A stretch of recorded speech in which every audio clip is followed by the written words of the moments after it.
Comment devenir réanimateur? On distingue trois types de réanimation. Les services de réanimation périopératoire prennent en charge les patients avant et après une prise en charge chirurgicale urgente, par exemple polytraumatisés, ou programmés, par exemple les remplacements valvulaires ou pontage coronarien en chirurgie cardiaque. Ce sont des services qui travaillent en lien direct avec le bloc opératoire et les services d'urgence. Les services de médecine intensive réanimation, anciennement appelés réanimation médicale, prennent en charge les patients de soins critiques relevant des spécialités médicales.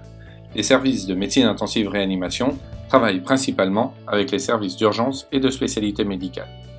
Et puis enfin, il y a les structures de réanimation polyvalentes dans lesquelles sont hospitalisés des patients de réa périopératoire et de médecine intensive.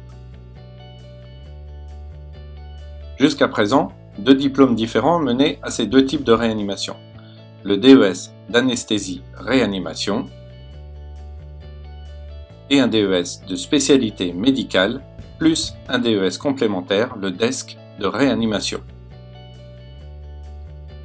Mais avec la réforme du troisième cycle, ça change cette année. Le DESC de réanimation est supprimé et il devient le DES de médecine intensive réanimation. À la fin de l'ECN, les étudiants qui veulent devenir réanimateurs peuvent choisir entre le DES d'anesthésie-réanimation et le DES de médecine intensive réanimation.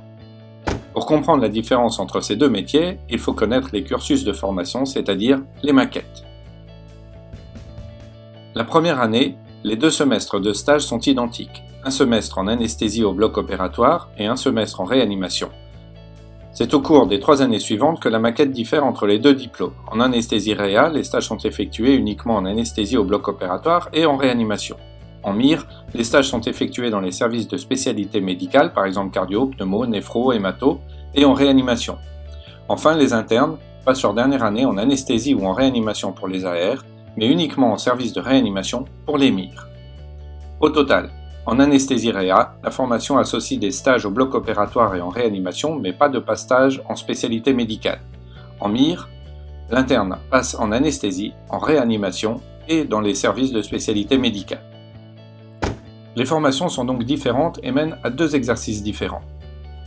L'anesthésie et la réanimation périopératoire d'un côté, la médecine intensive réanimation de l'autre. Ce sont deux spécialités complémentaires qui travaillent ensemble.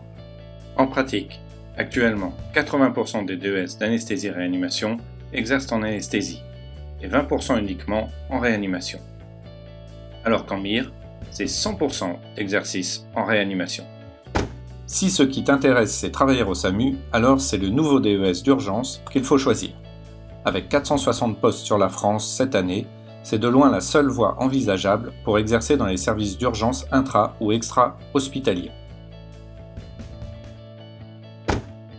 Si un jour tu en as marre de la réanimation, même si l'expérience montre que peu de médecins quittent la réanimation, tu auras toujours la possibilité d'exercer en anesthésie si tu es anesthésiste réanimateur, ou si tu es MIR, d'exercer une spécialité médicale en validant un second DES en rapport avec ton parcours pendant ton internat et ton post-internat comme prévu par la réforme actuelle.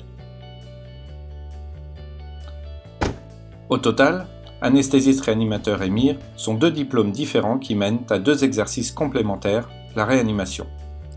Si tu aimes l'anesthésie et la réanimation périopératoire, alors c'est anesthésiste réanimateur que tu dois choisir. Si tu aimes les spécialités médicales et la réanimation, alors ton choix doit se porter sur la médecine intensive réanimation. Rendez-vous sur des-mir.fr pour plus d'informations.